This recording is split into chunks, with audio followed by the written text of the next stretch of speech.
10 bye 10च्या त्या रूममध्ये काही क्षण प्रचंड शांतता निर्माण झाली. इतकी की त्या रूमच्या छपराखाली असलेल्या लोखंडी पाईपला लटकवलेल्या गरागरा फिरणाऱ्या फॅनमधून चक चक चक चक चक चक चक चक चक चक चक चक चक चक असा निरंतर ऐकू येणारा विचित्र आवाज त्याला आता अगदी स्पष्ट ऐकू येत होता. हा त्याचा स्वतः बाबतीतला नेहमीचा अनुभव होता. फिरणाऱ्या फॅनमधून येणारा हा विचित्र आवाज तो आतून बाहेरून शांत असतानाच फक्त त्याला ऐकू येतो. एरवी मनात मेंदूत विचारांचा आगडोंब उसळलेला असताना चालू फॅनचा हा आवाज त्याला अजिबात ऐकू येत नाही. तो आता एकाएकी आतून बाहेरून शांत होण्याचं एकमेव कारण होतं ते म्हणजे लोन हवंय का अशी विचारणा करणाऱ्या फोनवरल्या त्या व्यक्तीला त्याने रागाच्या भरात आई बहिणीवरून दिलेल्या शिव्या आणि त्याबद्दल आता त्याच्या मनात निर्माण झालेलं गिल्टी फिलिंग.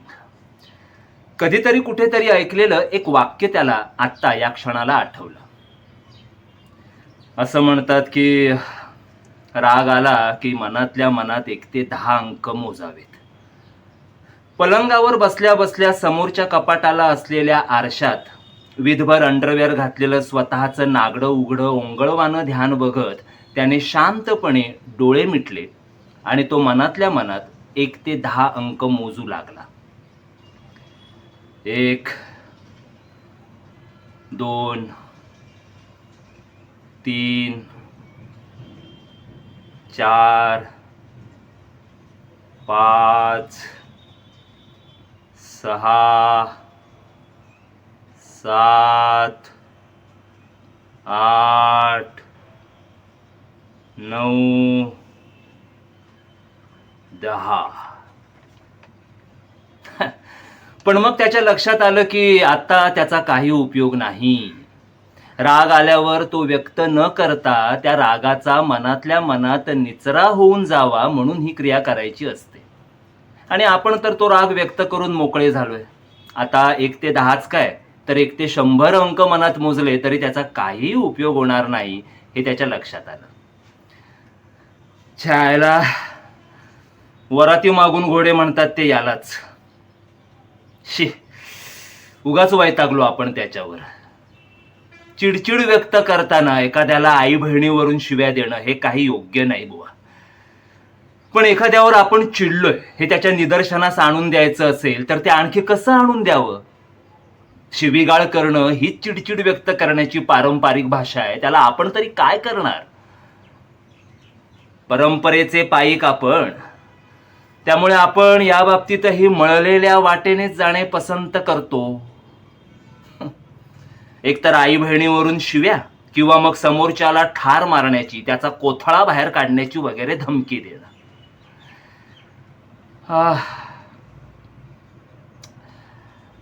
पण एका माणसाने दुसऱ्या माणसावर चिडावंच का?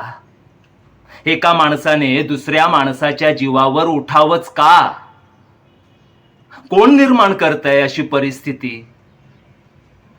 जे राज्यातल्या देशातल्या माणसांचं आपापसात चाललंय तेच जगभरातल्या माणसांचं आणि जगभरातल्या देशांचं आपापसात चालू आहे. आज प्रत्येक देश एकमेकांवर वटारलेल्या डोळ्यांनी बंदुका रोखून उभा आहे. काहींनी आपल्या शेजारील राष्ट्रांवर आपल्या फायद्यासाठी बंदुका रोखल्यात तर काही राष्ट्रांनी आपल्या शेजारच्या किंवा आपल्या समोर येऊन उभ्या ठाकलेल्या राष्ट्रांनी आपल्या बाबतीत काही दगाफटका करू नये म्हणून स्वसंरक्षणासाठी त्या राष्ट्रांवर बंदुका रोखल्यात. कारण काही का असेना, पण आज प्रत्येकाच्या डोक्यात राग आणि हातात शस्त्र आहे. हातातल्या शस्त्रास्त्रांचा आपण एकमेकांवर वापर नाही केला तरी चालेल, पण एकमेकांना धाक दाखवण्यासाठी का होईना आपण त्या शस्त्रास्त्रांची खरेदी करायलाच हवी अशी कोणाची इच्छा आहे? कोण करतंय व्यापार शस्त्रास्त्रांचा? कोण होऊ पाहतंय महासत्ताधीश शस्त्रास्त्रांचा व्यापार करून? चायला कुणाला हवी आहे सतत युद्ध सदृश्य परिस्थिती निर्माण झालेली जगभर? कुणाला हवी आहे? कोण आहे या साऱ्या मागे?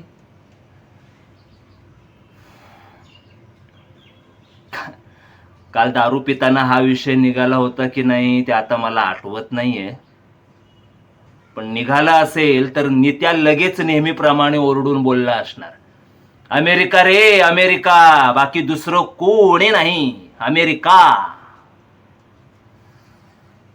नित्याचं तरी काय चुकीचं आहे म्हणा, शाळेला अमेरिकेची जुनी खोड आहे. जगभरातल्या कोणत्याही देशाच्या अंतर्गत कलहात दादागिरी करत स्वतःहून हस्तक्षेप करणं, कोणत्याही दोन देशातील आपापसातील तणावपूर्ण परिस्थिती आणखी वाढीस लावत त्यांना एकमेकांच्या वस्तू आपापल्या देशात बॅन करायला लावून त्या दोन्ही देशातील बाजारपेठ आपल्या वस्तूंसाठी मात्र अगदी राजरोसपणे वापरणं. ह्याला अमेरिका.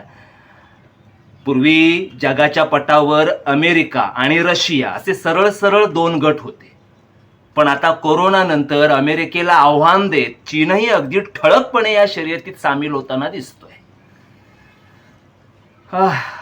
चीन, अमेरिका, रशिया.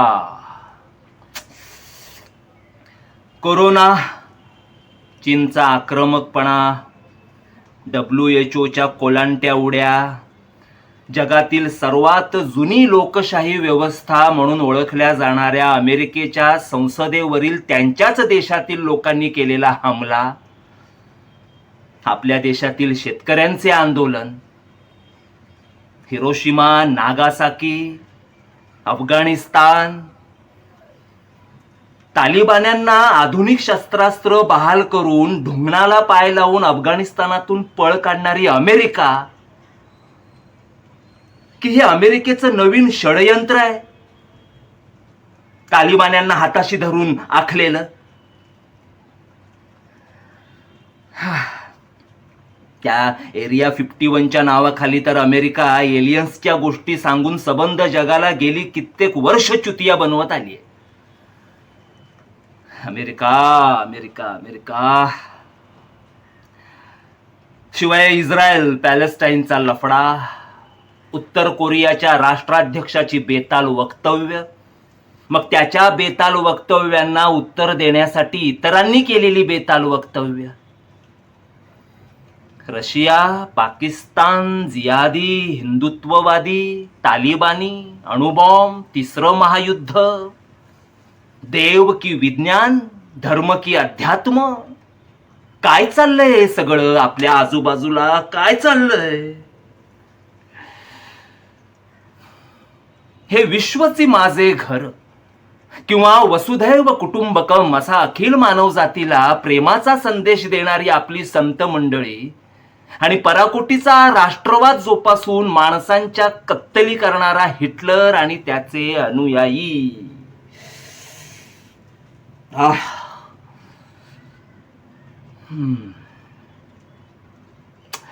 एका बाजूला शाहू, फुले, आंबेडकर, विज्ञाननिष्ठ सावरकर आणि प्रबोधनकार ठाकरे यांचे परखड विचार, तर दुसऱ्या बाजूला RSS, गोळवलकर, हेडगेवार, भागवत असलं बरंच काही.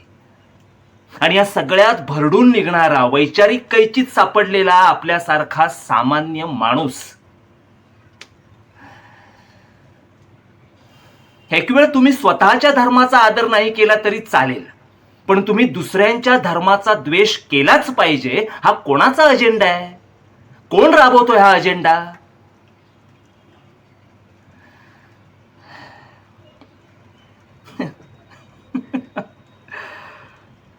सामान्य माणसांच्या भल्यासाठी दर महिन्याला पक्ष बदलणारे आपले थोर राजकीय नेते. सामान्य माणसांच्या भल्यासाठी एकमेकांच्या उरावर बसणारे आणि समाजसेवेचे व्रत स्वीकारलेले आपल्या देशातील थोर थोर थोर राजकीय पक्ष फक्त आपल्यासारख्या सामान्य माणसांच्या भल्यासाठीच नवीन नवीन राजकीय पक्षांची स्थापना करणारे बाहुबली समाजसेवक. आणि अशा आपल्या थोर थोर थोर राजकीय नेत्यांनी, समाजसेवकांनी एवढी उठाठेव करूनही आपल्यासारख्या सामान्य माणसांचं भलं कसं होत नाही याचा विचार करता करता आपला मेंदू पोखरणारा एक लबाड भुंगा. इत्यादी इत्यादी इत्यादी इत्यादी इत्यादी गोष्टींचा सतत विचार करून आपण एखाद्या दिवशी ठार वेडे तर होणार नाही ना? हा, की लौकिक अर्थाने आता आपण ठार वेड्यांपैकीच एक आहोत?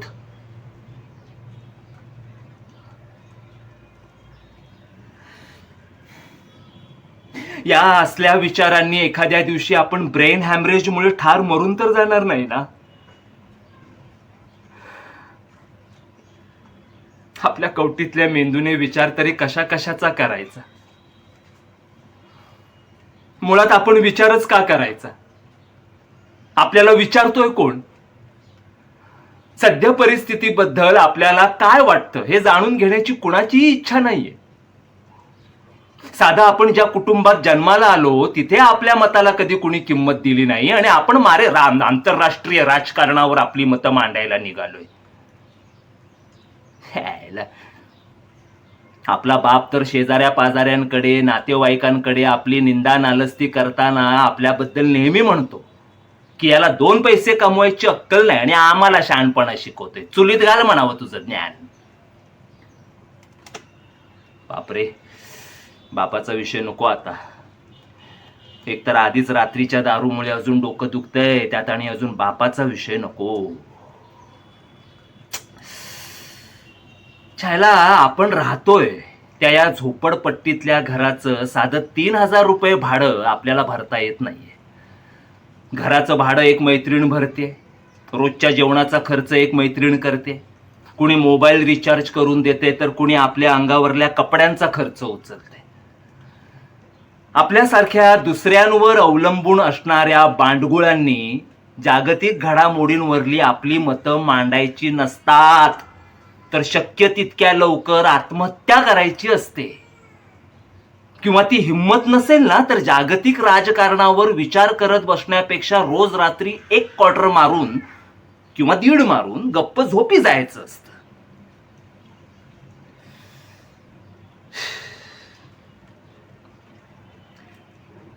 जायला म्हणजे आपण पॅरासाइट आहोत? छे, आपण नाही बांडगुळ बिंडगुळ. मी बांडगुळ नाही. मग मी नेमका आहे तरी कोण? मी फुल टाइम कार्यकर्ता आहे. येस, मी फुल टाइम कार्यकर्ता आहे.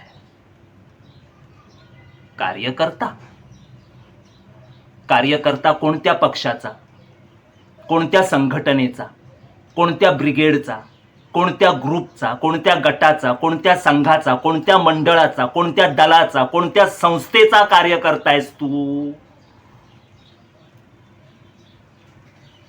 त्याला आपण यापैकी कोणत्याच मांडवाखाली उभे नाही आणि तरी पण आपण भ्रष्ट व्यवस्थेला प्रश्न विचारले आणि व्यवस्था आपल्या अंगावर धावून आली तर आपलं रक्षण कोण करणार? की आपण कुत्ते की मौत मारणार? पण अशा मांडवांचा आसरा घेऊनही सामान्य कार्यकर्त्यांचं दुसरं तिसरं काय होतं? शेवटी कोणत्याही सामान्य कार्यकर्त्याच्या कपाळावर कुत्ते की मौतच लिहिलेली असते. मग तो एखाद्या मांडवाखालचा असो किंवा आपल्यासारखा एकला चलो रे म्हणत निघालेला असो. आपण बिनपगारी फुल अधिकारी आहोत. मनशुद्ध तुझ गोष्ट आहे पृथ्वी मोलाची. हा पृथ्वी मोलाची, हाय पृथ्वी मोलाची. तू चाल पुढं, तुला रगड्या भीती कशाची, परवा बी कुणाची. झेंडा भल्या कामाचा जो घेऊन निघाला, झेंडा भल्या कामाचा जो घेऊन निघाला. काट कुट वाट मंदी बोचती त्याला, काट कुट वाट मंदी बोचती त्याला. अरे रगत निघल तरी बी हसल शाबास त्याची. तू चाल पुढं, तुला रगड्या भीती कशाची, परवा बी कुणाची. मनशुद्ध तुझ गोष्ट आहे पृथ्वी. आपला बाप तर आपल्याबद्दल आपल्या आईला नेहमी म्हणायचा की घरचं खाऊन लष्कराच्या भाकऱ्या भाजणारी ही असली अवलाद देवाने नेमकी आपल्याच माती का ग मारली? मग एक दिवस आपली बायकोही आपल्याला हेच लेबल चिकटवून आपल्या आयुष्यातून निघून गेली.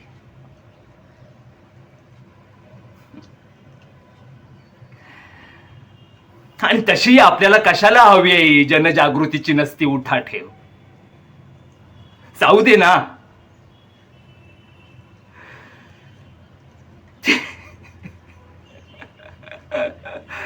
चायला आपण असा कितीही विचार केला तरी आपल्याला काही शांत बसवणार नाही. हा म्हणजे आपल्यासारख्या सामान्यांचं साधं रोजचं जगणं सुद्धा कठीण करून ठेवणाऱ्यांबद्दल आपण बोलायचं नाही का? याबाबत त्यांना जाब नाही विचारायचा? अरे तुम्हाला खायचे तर खा ना, लाखो करोडो अब्जो रुपये खा, पण साल्यांनो आमच्या भाजी भाकरीमध्ये विष नका ना कालवू. चुलीवरचं जेवण, ते मॉड्युलर किचन, हा भिकारचोट प्रवास कोणी घडवून आणला आपल्या आयुष्यात? बरं आणला ते आणला आणि आता आमचं अस्सल जगणं आमच्यापासून हिरावून घेऊन तुमच्या 5 स्टार हॉटेल्समध्ये चुलीवरच्या भाकऱ्या, चुलीवरचं मटण, चुलीवरचा चहा विकून पैसे कमवता काय भोसडीच्यांनो? आम्हाला देशोधडीला लावून तुम्ही गब्बर होता काय? आदिवासींच्या वारली पेंटिंगचं पण तेच केलं तुम्ही. ए बाबा ए नको नको, आणखी विचार नको रे बाबा. शांत हो, शांत हो, शांत हो, शांत हो, शांत हो.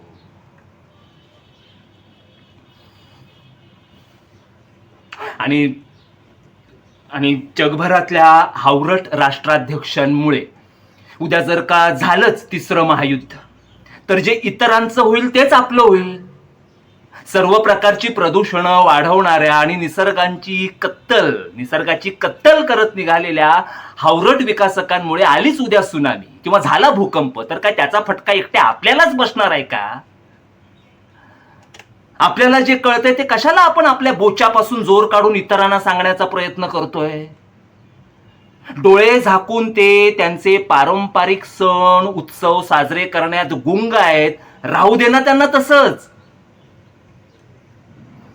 तेव्हा तुकाराम महाराजांचं आणि अलीकडच्या काळात दाभोलकर, पानसरे, कलबुर्गी, गौरी लंकेश यांचं काय झालं तेही बॅक ऑफ द माइंड नको का ठेवायला आपल्याला?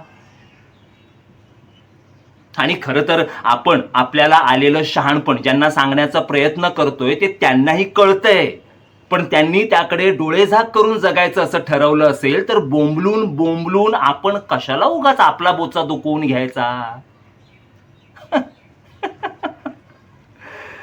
बाप रे, कुठून कुठे गेलो आपण? लोन हवंय का ते विचारणाऱ्या पोराला आपण दिलेल्या शिव्या, ते डायरेक्ट अमेरिका, रशिया, चीन, कोरिया आणि थेट तिसरं महायुद्ध. बापरे बापरे बापरे बापरे बापरे बाप. आपला मेंदू एखाद्या मानसोपचार तज्ज्ञाला दाखवणं गरजेचं आहे बाबा. शांत हो रे, शांत हो, शांत हो. 1 ते 10 अंक मोज बरं मनातल्या मनात. 1 2 3 4 5 6 7 8 9 10. मग त्याने कम्प्युटर ठेवलेल्या टेबल समोरील खुर्चीवर असलेल्या जीन्सच्या खिशात हात घालून सिगारेटचं पाकिट काढलं. ते चुरगळलेलं छोटा गोल्डफ्लेकचं पाकिट त्याने अगदी हळूवार उघडलं आणि पाहिलं तर त्यात एक वेडीवाकडी झालेली शेवटची सिगारेट होती. त्याने ती सिगारेट ओठांमध्ये पकडली आणि लायटर शोधू लागला. लायटर काय त्याला सापडलं नाही, म्हणून मग शेवटी त्याने देव्हाऱ्याच्या ड्रॉवरमध्ये असलेल्या माचीसने ती सिगारेट पेटवली आणि सिगारेट ओढता ओढता तो त्या 10 बाय 10च्या रूममध्ये एरझाऱ्या घालू लागला. तो उघड्या बंब अवस्थेत फक्त अंडरवेअरवर असल्यामुळे त्याने घराचा दरवाजा बंदच ठेवला होता, कारण एवढ्या उकाड्यात अंगभर कपडे घालून घरात बसण्याची त्याची अजिबात इच्छा नव्हती.